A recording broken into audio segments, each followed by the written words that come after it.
Welcome back. Mike Eppel with the week off. Smart guy. Kris McCusker joins us now from the 680 Business Center. Good morning to you, Kris. Good morning to you, Mel. I love that dress. Very springy looking. I was trying for some colors. I noticed last week I was wearing black and white. Everyone's wearing their pops of colors, so I had to inject a little bit of that. Good morning to you. How was your weekend?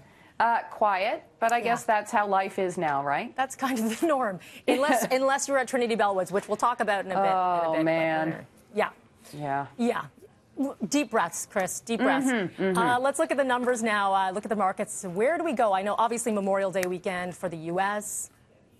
It's going to be kind of a tough slog, let's say, for the TSX as it goes it alone. We've got oil and gold trading electronically, though not really moving much. And we do have gains in Europe, so that might help Bay Street. It's really hard to say. One stock that's really been on quite the tear so far this year, and I can't say that about a lot of stocks. Shares in Shopify will start the day just shy of an all-time high, about $4 shy. It's really been a big boost to the TSX recently and remains the most valuable publicly traded company, the market cap at $137 billion. Shopify has also continued to expand its reach, which has sort of helped boost the stock. It announced a partnership with Facebook last week, so that helping to provide a lift, which is kind of pulling Bay Street up as it goes. That might be one of the kind of lifts that Bay Street gets today. We'll have to see. Right, you don't sound so optimistic here. Well, you never know. You never know. That's how I want to temper everything. You just never know. Absolutely. We're expecting some of the big banks reporting earnings this week. What are we expecting? Yes, we're going to hear from Scotiabank and National Bank tomorrow, Royal Bank and Bank of Montreal on Wednesday, and then TD and CIBC on Thursday. And this really could be a tough quarter for the banks as mortgage and loan deferral programs rolled out amid COVID-19.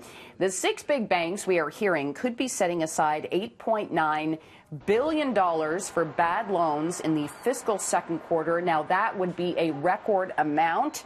It also works out to about half of the industry's profits. So, yes, the banks are suffering just like the rest of us during these very, very uncertain times.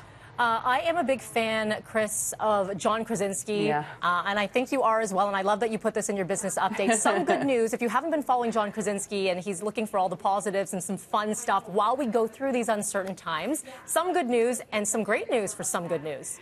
Yes, although fans are not happy about this, and I think I sort of, to a degree, understand it. So John Krasinski has this 8-part series on YouTube, Some Good News, where he sort of focused on all the good stuff that was going on. There was a little office reunion. There was a prom.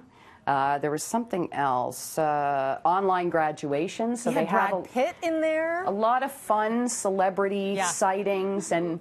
Yeah, so it was pretty popular. Let me just check the numbers on this. 71 million views and 2.57 million subscribers on YouTube.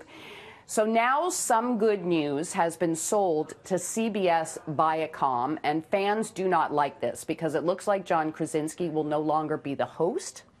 They have not named a new host. He's going to stay on as executive producer type deal. They're actually calling him a sellout because this has been so successful that CBS picked up on it. Now, there wasn't a price tag on the show, so we don't really know what it sold for.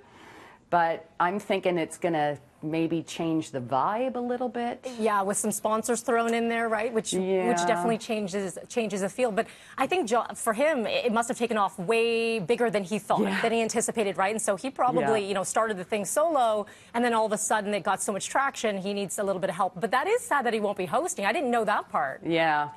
And the other part to this, too, is that it was so ad hoc, right? Like, he was just him in his house, like the rest of us, hanging out in our houses. And it just was so kind of low quality. But I think that was part of the charm. That was totally the charm. Yeah. So I don't. So some good news, not good news. Okay. Yeah. All right. Yeah. Sorry, it's kind of a buzzkill, but the good news is it'll be around for a while. Yes. So there's that. Okay, and he can have cameos too. Which probably. I'm a personal fan of then. Kris, thank you as always. So we'll talk to you all week long. Tomorrow we'll check in, same time. Yes. Have a great day. Thank you, you too.